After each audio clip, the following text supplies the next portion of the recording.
Are you feeling a bit animated? Well, come on over to the Wicked Anime Podcast on the Nerdy Show Network, a bi-weekly podcast dedicated to animation, Japanese culture, and all things anime. With a true industry perspective, we're always diving deeper than school uniforms and tentacle monsters. Join us on the Wicked Anime Podcast, nerdyshow.com/wickedanime. It's Wicked A!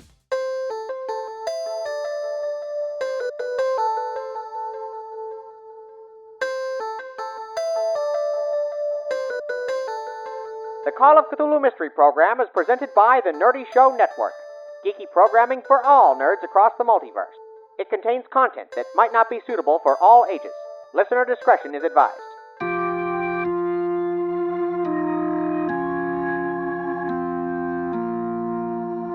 Do you hear that? In the cruel blackness of night, an unknowable evil from beyond time cries out. What dark deeds unfold on the streets of Arkham, and which unwitting souls, innocent or impure, will succumb to the maddening call, the Call of Cthulhu.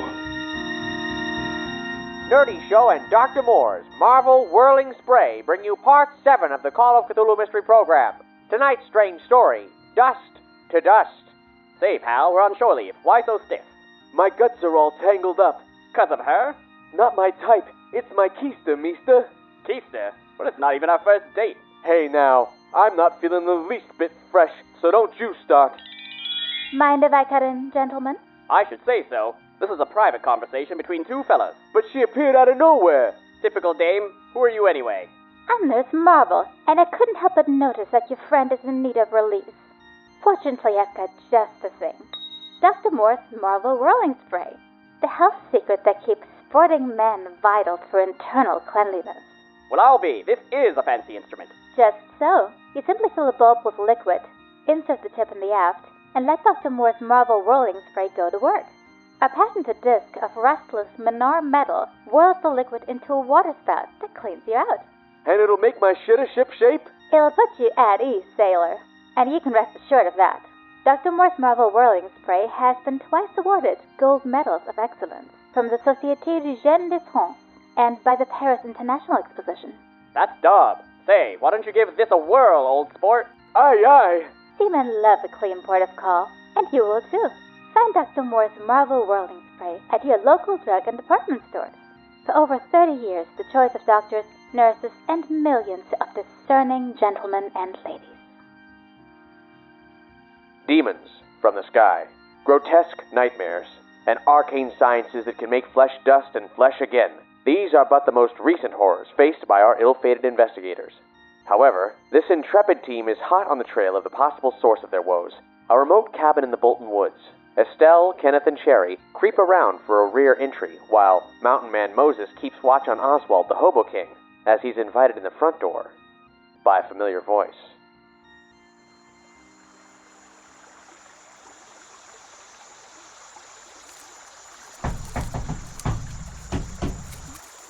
Hello out there. I'm sorry, I'm afraid I'm quite busy right now. Who's there, please? Estelle and Cherry, as you're making your way around the side of the cabin, you recognize that voice. Are you a drifter, sir? And how? It's that chipper and strange fellow on the bicycle who headed to the Elias estate. The butler? Yes. Oh, good grief. I'm pretty sure that's the butler. What would he be doing here? What butler are you talking about? The one on the bicycle who almost caught you. That checks out. We found the address to this place in his room. We better hurry. If he's been kidnapping people and dragging them out here, Oswald and Moses might be over their heads. Oswald turns the knob and opens the door. Not stepping directly in, but sort of sidesteps and presses the door open to get a good look at what's inside. As you peer into the cabin, for the most part it's one large room, but you can see to the back there's a door leading into a separate room in the rear. You also see that there appears to be some kind of a laboratory kitchen setup. You can't get a lot of specific detail unless you're going to go further inside. But standing in the doorway, you get a whiff of all kinds of strange scents of spices and kind of a weird ammonia smell to the place. I inquire to the person inside. Oh, I see you're making moonshine. Are you a gentleman who makes the white whiskey? Among other things. Come in, my friend. Oswald has been into worse situations, and he has a natural sense of good hobo-ness. He's the hobo king. You don't become a hobo king by, being a yellow belly. So he'll stride in and say, "Good sir, give me some of your lovely white lightning." Ah, moonshine, you mean? Yes, of course. He reaches over and grabs a small bottle and holds it out in your direction. This man, Oswald, he's just past middle age. He's fit, rather well kept, and he has quite an intense smile. Is it an unsettling, intense smile? You can roll your psychology. So that'd be a 10? Yes, it would. All right, here we go. Nope. Okay. So that's a misread. You think he might be a little interested in you. All right. I mean... I give myself a little dust off, and I say, "Good sir, I don't mean to be rude. Please, you should have the first swig of your own brew." Well, I make it, but I don't drink it, you see. Differing tastes. I do have some brandy in the cabinet, though. Brandy is my middle name. Oswald Brandy Sinclair. Well then, this should please and delight, I dare say. As he turns his back, I'm making snapping noises with the other hand. I think you're the only one in earshot. So are you some kind of criminal? Are you, or a rum runner? Oh, no. As a matter of fact... He was making his way over to a cabinet, but as he passes what looks like an umbrella stand, he reaches into it and whips out a dueling saber. Now, I did hear his snapping, and about this time I've moved to where I can see in the doorway, and I say, "Drop it, son." Oh, friends! How delightful! Oswald, you actually have the highest initiative, so you're going to go first for this. I'm going to reach behind me and withdraw my crowbar, and I'll give a good "Have at thee." Make a dexterity or a melee weapons check. 48 out of 75. You're able to wrench the crowbar out from your pants. You get it up and ready, but you're not quite ready to swing it on him because you have to pull it out. I'm going to shoot at the ground at his feet. You want to make an intimidate roll? Yes. I'm going to give you a bonus die because you got a gun in your hand. Both would have been fine. Okay. I ain't fooling. At that point, rather than attacking your associate, he begins to lunge at you. He's coming at you with his saber. If you want, you can try to parry with your rifle, you could try to dodge it, or you could try to hit him back. Would brawl be to parry it? Yeah. I'll try to parry it, try to stay on target as much as possible. Okay. 26 against 70. You managed to knock his blade aside. He is pretty good with this thing. You can tell. He's got good form. Nice. Well, having heard the shot, we're closer to the back door, I'm guessing, so I'm just going to run to it and see about bursting in there. You try the knob, but it's locked. I'm going to go ahead and just bash the door. Okay. Use my strength. 91. You're bashing at the door. Is our man phased at all by this? His grin only seems to have gotten more intense. He's got this wild-eyed stare to him that speaks of eyes that have seen more than death. This gentleman has charged my mountain man friend, so I'm going to take the opportunity to brandish my crowbar and bring it swiftly into his pelvis with all of my fury like the hammer of justice. Okay, here, you get a bonus die for that since you've got someone in the fight with you. That's a 4. Okay, a 4. So you do max damage. And by the way, as I crack, I yell, "Bully!" He is totally focused on killing your mountain man friend and does not really see this coming. So, with a sickening crack, you lay into this old man's hip with your crowbar. Ah! His hip obviously shatters under the weight of your swing. He falls to the ground, lets out kind of a whimper before basically seeming to stop moving. His eyes are open, but he's not making any noise. I'm going to back away, keep the gun trained on his head, and say, "Let go of that pig sticker." He doesn't seem to respond. We can wait this out as long as you want, my friend. The party at the rear door finally bursts through into the back room. It's a rustic but cleanly kept bedroom, and you can quickly see across the way there's a closed interior door. I'll call out to my friends inside the house, just like, "Anything? Fellas, everything all right in there?" We'll get to the next door, weapons at the ready to take on whatever we find. And Oswald is going to be, prodding the body, as you do in hobo fashion, with the crowbar. He does not seem to be breathing. That's not important. Okay. It's part of the process, please understand. But is he gurgling? That's what I need to know. It is the butler. Is he breathing? Well, he's not butlering. What did you do to him? I crowbarred him in the baby maker. Looks like blood is beginning to pool around his crotch region. Oswald, you flick that thing out of his hand with that crowbar, please. That's a good idea. I'll put a booted foot down on his wrist and then just kind of try to hit it with the crowbar. I'm going to crowbar it from his dead cold hand or comatose hands. Yeah, you need to. He has a vice-like grip on this thing, but you eventually pry it away. I'll break the fingers if I have to. No, I'm not shy. It's not that severe. It's not my first rodeo. Well, since that's all taken care of, what do we see? The size and scope of the laboratory was more than Oswald was initially able to tell from the doorway. It's pretty large. A whole corner of the room is taken up with some very abnormal-looking distillation equipment. And scattered around the bubbling still are smears and small piles of salty ash and luminescent dust. Well, I'm a man who loves herbs and spices, but I've already got too much time on my hands, so I'll just hang back and have a look over the bedroom we smashed into. Now that you're really paying attention to it, you get a better sense of your surroundings here. There's a standing cabinet of clothes. There's also a desk in the corner with various toiletries, trinkets, and things like that. Trinkets, you say? I wander over towards the trinkets. There's one main trinket that really catches your eye. It's a... Oh, man. like a silver cylindrical canister engraved in what looks like a family crest or something, standing bare, flanked by some oak leaves. The words "Dearest Woodrow" are inlaid in ivory upon it. How big is this canister? Maybe about 10 inches tall, a few inches across. I'm going to go ahead and grab that canister and just hold on to it for a little bit while we figure out what's going on in the next room. Okay, well, just then, Anna speeds into the clearing by the cabin. I imagine I'll have heard her coming, so I'll be outside to wave her down and let her know everything's fine. Everyone's all right? Yes, everyone except that butler from yesterday. Is he dead? Seems like. I've been checking the room. Near you on the kitchen counter, there's a box of mason jars. There doesn't seem to be anything in any of them, though. Huh. Is there anything by the still? There's a clipboard next to it with a hand-copied set of instructions that look like they're duplicated from the Arkham Paranormal Research Society minutes. Specifically, the procedure for distilling essential salts, and that chant of life that Moses had recited. Anyone who looks it over, make an occult roll or Cthulhu Mythos. 27 out of 60? Estelle's summation from the night before, crazy as that seems, really does seem to be the correct one. Estelle, I think you were right on the money. It sounds absurd, but... Read it forwards and it gives life. Read it backwards and it takes it. Well, Bully, maybe we should try that with our new friend here. It may come to that. But first, this place is clearly our best and biggest lead. We need to go through every room, investigate everything. If they're actually turning people into dust and back, we need to know why.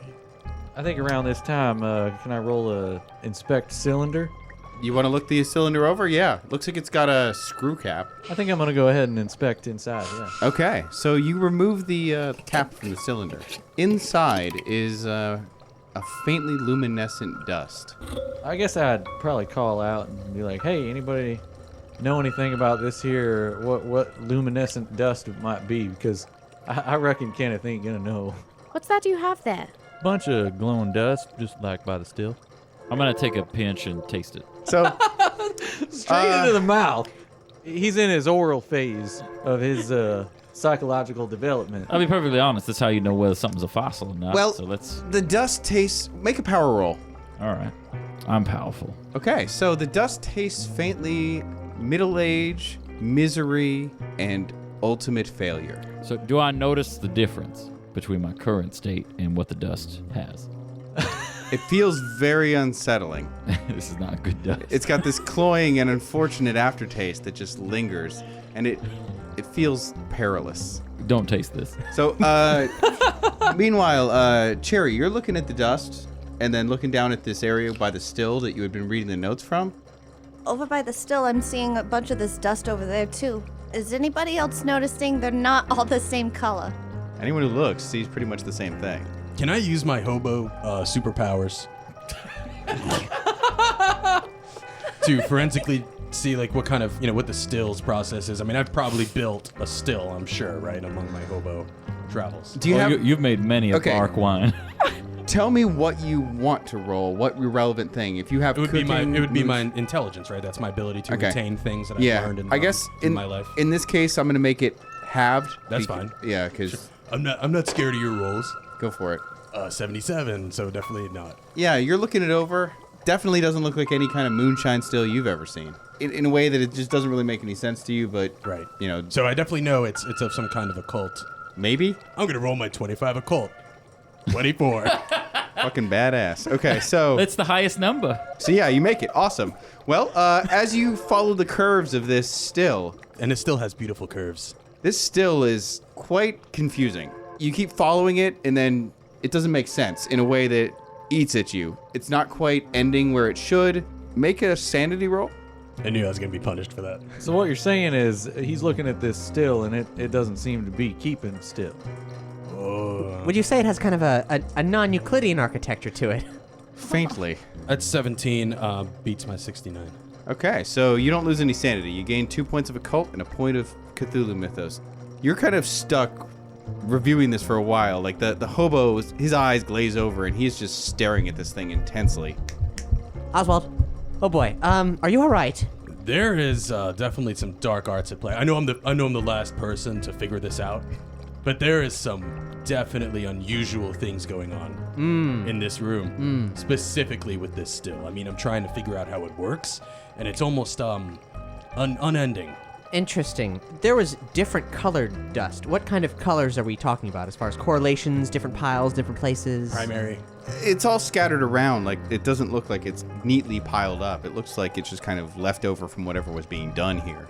But you just see faint smatterings of bluish dust, greenish dust. I'm gonna kind of look around in other parts of the room while they're certainly looking at this still. See if I can find anything interesting around. The still and the laboratory equipment, that all really catches your eyes and everything. But one of the things, kind of in the middle of the room, is a desk and just covered in papers and stuff. And you make your way over towards it. That sounds interesting. I'll go through the desk a little bit. On this desk, you see a couple of boxes that look like they're actually labeled similarly to the ones that you found in the Elias estate. Boxes from the previous estate sale, the Pell estate sale. There's papers and things like that scattered everywhere, crumpled up stuff. A couple of things that you see of major note, though, is what looks like a really old leather-bound book. What looks like a bunch of frantically scribbled notes and poetry and things like that. Are you going to flip through anything, or is there anything you want to take a look at? I ain't too concerned about the papers. That book seems kind of important. I'm probably not going to know what to make of it, though, so I'll probably just go through the desk a little bit more thoroughly, maybe set that book off to the side, maybe show one of the other folks over there. What's that? Oh, this must be the collection of John Dee poems. When she picks that book up, Kenneth, you see one thing that looks more in order compared to the mess on this table. A clipped stack of papers with a freshly titled deed that reads, Monarch Theater, located in Boston. And next to that, you also find a bound playbook that's been madly annotated and scribbled all over. The title is The King in Yellow. I throw that to the side. Okay. I'm going to examine the poems. You flip it open. The first page on it looks like it's been inserted at some point, sometime long after this book was actually printed. Says the collected poems of Dr. John Dee. Well, well, well. You find a second title page, and it says The Necronomicon of the Mad Arab Abdul al-Hazred, as translated and collated by Dr. John Dee, Esquire, in the service of the Queen. Oh dear. This is Pell's copy of the Necronomicon, the one that he said too much was missing from. Okay. Here's what I'm seeing so far. That cylinder that has Woodrow Elias's name on it. I'm fairly certain that that's what's left of his body due to some kind of strange process using this machine. And I'm pointing to the still, or whatever it is. This is all circling back to the Elias's trying, unsuccessfully for the most part, to piece together some kind of ritual using John Dee's Necronomicon. But I still don't know what it has to do with the Yellow King. We need more answers, but even if we can find them in Dee's Necronomicon, quite frankly, speaking from experience, I don't think any of us should risk reading this ever. It's just a book, ma'am. Frankly, I don't see the issue. I mean, I can read. Were there any other books in the house? Matter of fact, that there play might be over there. I'm gonna go over and grab the playbook. The King in Yellow? Wait, that's a copy of the play? Looks like. Here, maybe you can make something of it. I'm gonna go wait in the other room while you guys figure this out. Do I detect anything strange about this? Because at this point, I'm extremely cautious of what I read. I made some mistakes. Make an occult roll. I rolled a 41 out of 70. Here's the thing. You've been mulling over what Pell wrote. Connection between Yellow King and the unspeakable, worth risk of reading the play. This is a man who wanted to compare notes between copies of the Necronomicon itself, and he's worried about reading this. But we've got to. A text like this, it's all rumors and hearsay until you crack it open. You've taken a lot of sanity hits, but not everybody has. There's a lot to study here. Oswald, we're trying to sort a lot of things out. Could you read this for me? Of course, yeah. Just the cliff notes, just trying to get a bearing on everything here. Understood. So Oswald will accept the play, and he trusts Estelle. Clearly, she would never do anything to put him in danger. She'd never have him willingly read something that would change someone forever after reading it. And, he trusts her with all of his heart, being a very, loving and trusting hobo king. You seem like a very theatrical individual, so a play might be, might suit you. Yeah, of course. Oswald straightens out his hat, a little pat on the top, and gives it a read. Okay, so you're going to be sitting down reading that for a while. Okay. I imagine about this time, Kenneth has probably made his way back towards the first room where there was some miscellaneous stuff, and maybe I take a little bit more time looking through the back room. You open the standing closet, and within, there appear to be men's clothes that are in here, that have been in here for quite a while. They look like they've been pushed to the side. You see women's clothes in here as well that look like they've been more recently used or touched or moved around. As you look through the wardrobe, a glint catches your eye, and at the bottom of the wardrobe, you find another coin. I'm going to go ahead and put that in the pocket with the rest of the coins. Anything else of interest that I might find in here? Not too much, no.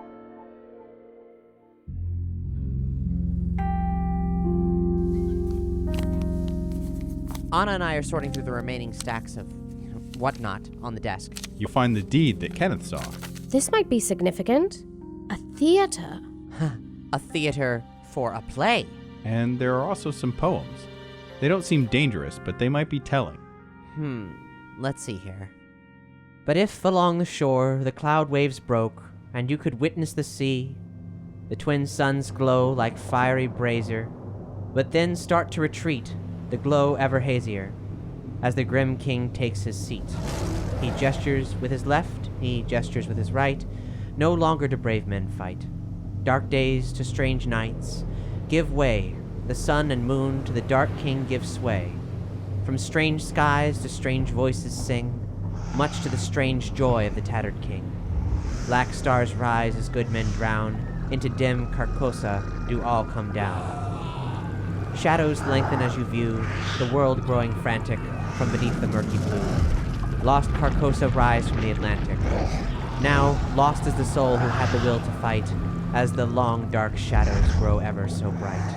But seek not this moment. Your efforts will not be rewarded. The only thing you can do is wonder and imagine. Time is a mercy the king has afforded. Well, I've never been a man of verse, per se, but a lot to admire there. But also, damn ominous. Excuse me. I'm diligently at work, I'm reading, and you're making too much of a commotion, so I'm gonna go in the other room and close the door. That's fine. I was done with it anyway. So what's all happening? We think they're trying to summon a demon or something? Oh, something far worse, I think. This reminds me of some of what I saw under the thrall of the Necronomicon. Dark, evil gods. No, gods feels wrong. Gods, I understand.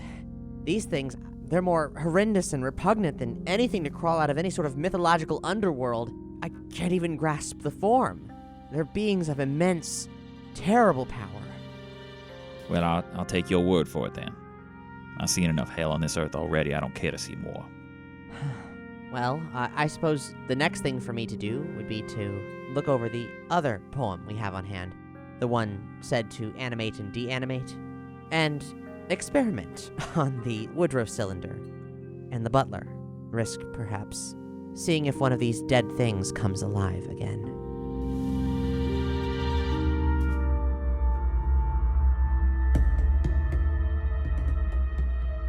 All right.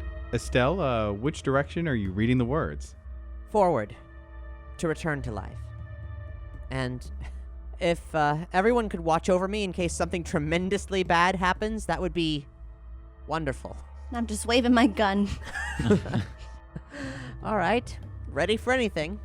I've got the cylinder on the ground a reasonable distance away from Pelham the butler. We'll see what's what. I touch Estelle's shoulder. You sure about this?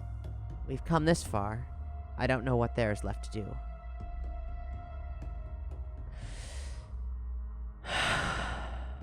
I clear my senses and open myself up to the energies within me and out to the universe.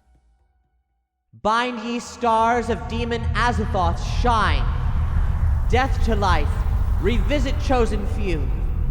Find ye death and life in harmony's rhyme. At the cost of 3 magic points and D10 of your sanity. 4? Do you realize that this is real and this is working, and your voice echoes across dimensions other than your own? The cylinder of ash begins to writhe and shake and crackle, and in a lightning snap, it begins to billow forth, and crouched on the ground in front of you, where there was once a small cylinder, is a man, twisted and broken. He's hollow in area, missing pieces. Blessed goddess! 31 out of 69. Yeah, if you make it, you lose 1. If you fail, you lose D6. Very well. I lost 6 sanity. 60 out of 80. Okay, so you make it, you lose a point. So your sanity drops to 79. I rolled 76 and lost 2 sanity. You guys are taken aback, gasping at it, but he mostly seems to be intact. He just definitely does not seem like anywhere near the peak of health. This guy is gaunt, he's kind of skinny, he's missing chunks of flesh and hair from him. He just doesn't look complete. Does it look coherent? What? Where are you? What's it? Woodrow Elias. What?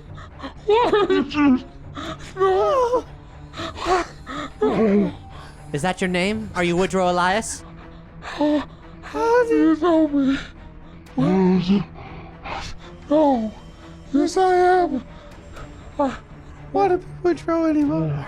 Who were you until you were Woodrow? What? Who are you? Mr. Cubbenfield, if you please. She killed me. She did it. She took me. She put me away. Your sister? I should die. I should be dead.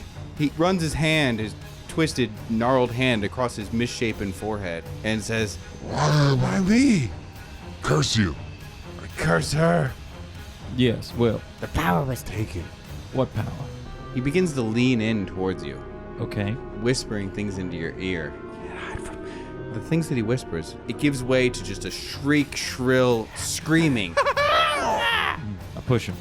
He stumbles over. He's pretty weak. So you knock that off. I knock you off. And he thrashes out at you. Are you going to try to dodge him, fight back at him? I'm just going to try to push him a little bit. Okay. Keep him away. Roll brawl. I fail.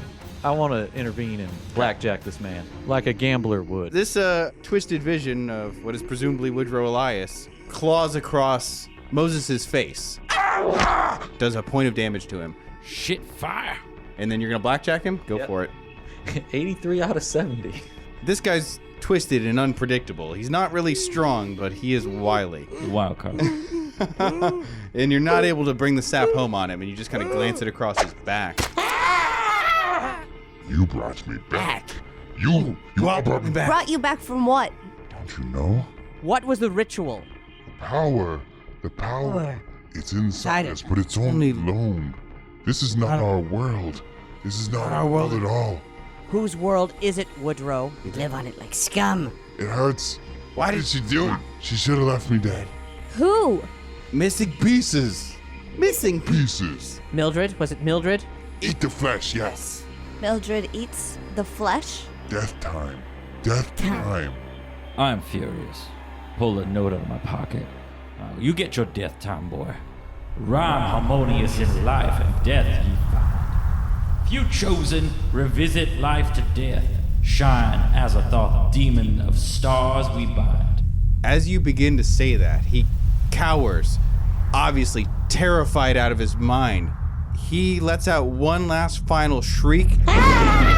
There's another lightning bolt crack, and both the writhing Woodrow and the dead body of Pelham collapse into luminescent dust.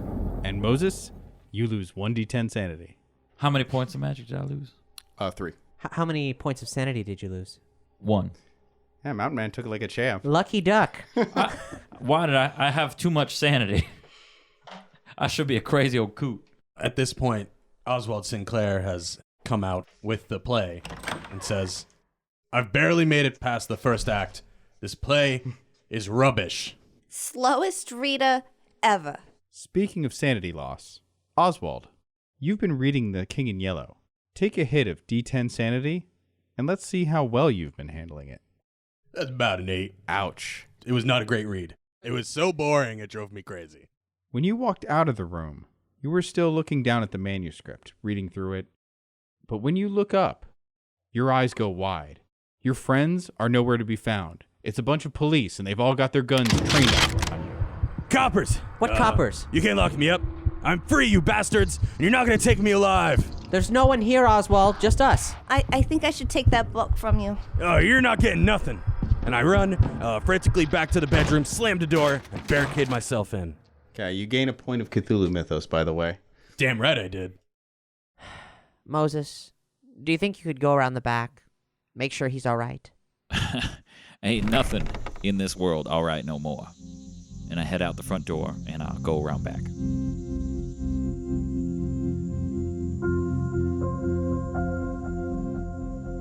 So, this dust is a bit of a mess. But I saw a small brush on the counter, presumably for precisely the situation. And I'm not going to be overly careful about it, but I sweep up Woodrow and put him back in the canister. I'll grab one of those mason jugs for the butler. Careful. Every one of them has a mother. Well, he's already been missing pieces, and there might be a chunk of him inside of Moses' guts. We don't know.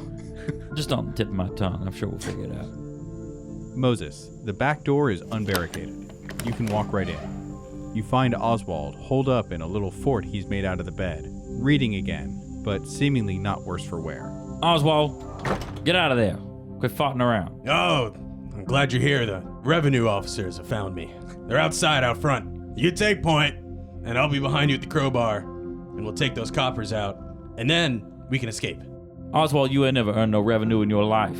No one's after you. No. They know what I did. They know everything I've done.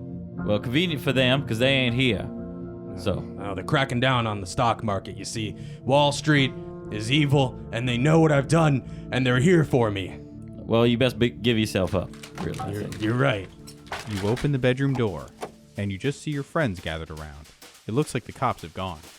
I appear to be mistaken. Everything I've said in the past 5 minutes is completely fictional. Please ignore everything, especially the thing about Wall Street, specifically. Wait, what happened on Wall Street? Nothing. I think I bought a pretzel once. Moving on. Okay. I will take the book from Oswald. He readily gives it up. I mean, pretty seriously. Did you learn anything from this play? 1 point of Cthulhu Mythos. Oh, speaking of which, when you close the book, there's an insignia on the front of it that dances and screams at your mind, Oswald. Make a sanity roll. Does it still do that? Oh, you're saying right now it started doing it? Yeah. Oh, all right. Yeah, like it was on the front before, and you're like, whatever, let me just read this. Oh, yeah, no, I'm not fine. Okay, D6. It's a 4. You are shaken by it. That sign is alive. It's staring into you. In that sign, you can just feel humanity eating itself. I can feel humanity eating itself. That doesn't seem like a preposterous thing for him to say, but maybe the way he said it. Oh, it was extremely distressing the way he said it. I feel humanity eating itself. I feel it. I feel too sane. I feel like my reaction would just be to smack it out of his hands. Stop it. Oh, Moses. I feel humanity eating itself, but I feel less worried about it. Good. Thank you. I mean, humanity eats its own dog eat dog world. Concern this book. Thank you. I pick up the book and look at the symbol, and I take it I don't feel anything from it. It looks a little weird. Like it almost feels like it's not quite the same shape every time you look at it. Nothing to make you act like he was acting. Well, since this play has so disturbed Oswald, and we have all these scribbled notes of nonsense stage directions, I'm going to take a wild guess that the play is the ritual. Oh! I grabbed the deed from the desk. It's a deed for a theater in Boston. If the play is a ritual... Of course! Where better to stage it? And... Monarch Theater. Gods preserve us. You think Mildred is there? If she's not, she certainly will be soon. And one way or another, we're going to bring the curtain down on this madness.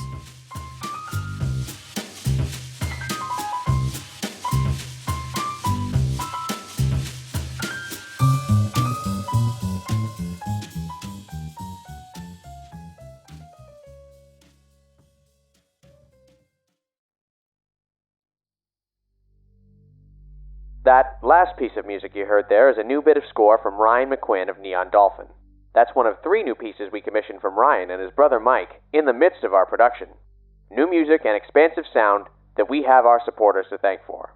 It's because of your generous contributions via Patreon that we were able to further invest in the McQuinn brothers' incredible talents and make this program even better. You can find the complete Call of Cthulhu Mystery Program score, including the 3 new tracks, on the Nerdy Show Bandcamp page. All proceeds go back to the composers. And if you want to help fund this series and contribute to our future productions, including our 3rd adventure into Lovecraftian horror, please do visit patreon.com/nerdyshow.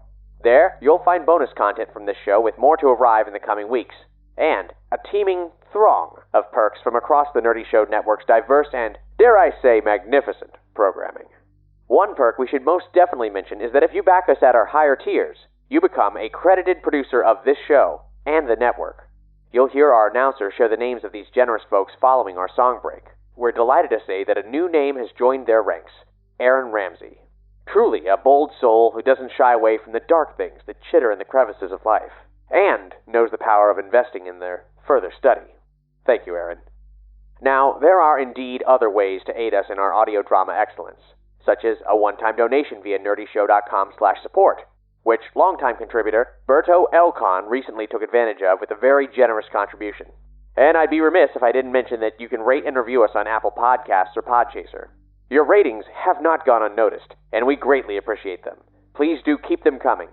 And if you have a moment to spare, leave us a review. It's been a dreadfully long time since I've had a new review to read here on the show. Taking us out is a special track created just for the Call of Cthulhu Mystery Program by Heaven Pegasus. They make ferocious dance music that fuses a number of styles, and their self-titled record is an occult-tinged ray of sunshine, guaranteed to show you hitherto unseen colors in your mundane world.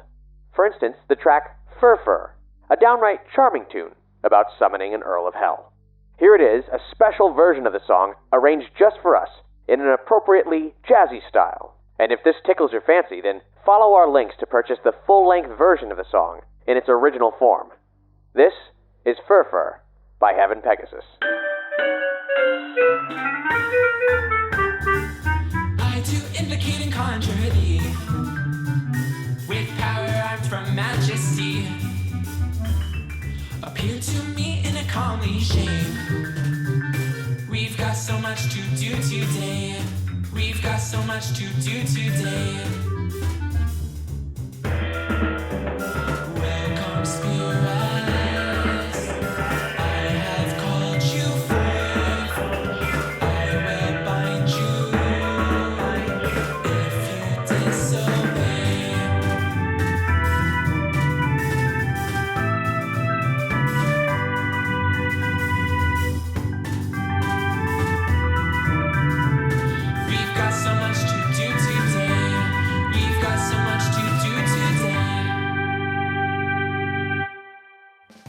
Thanks for listening to the Call of Cthulhu Mystery Program. If you like what you heard, please rate and review us on Apple Podcasts or Podchaser. And be sure to subscribe to our series via your favorite podcast player to get all the latest episodes. Episode 7, Dust to Dust, was written and performed by Luke Stram, Cap Blackard, Nicky Holland, John Sebastian LaValle, Gore, and Joshua LaForge, with additional vocal performances by Melody Pereira, James Barbarossa, Brandon Gerson, and Nina Bernardakis. The series is edited and produced by Colin Peterson and Cap Blackard, and the original score is composed and performed by Ryan McQuinn and Mike McQuinn of Neon Dolphin, home for all your custom music needs and more. NeonDolphinMusic.com. For full episode credits and links to where you can purchase this series' original score, as well as character sheets and other supplemental material, visit CthulhuMystery.com. The Call of Cthulhu Mystery Program is proudly played using Chaosium's Call of Cthulhu 7th Edition, available at fine role-playing retailers everywhere. This program and all the programs on the Nerdy Show Network are made possible by the support of listeners like you, with special thanks to our Patreon producers Isa Biz, Allison Parent, David Van Pelt, Aaron Ramsey, Evan Baumel, Hoodoo Voodoo, Jameson Lalone, Dr. Talos, Joshua Westfall, R. Scott Diedrich, Sean T. Red, and Zombie Pops. Join us at patreon.com/nerdyshow or head to nerdyshow.com/support for additional ways to contribute. All characters appearing are fictitious, and any resemblances to persons living or dead is purely coincidental. This has been the Call of Cthulhu Mystery Program. Good night.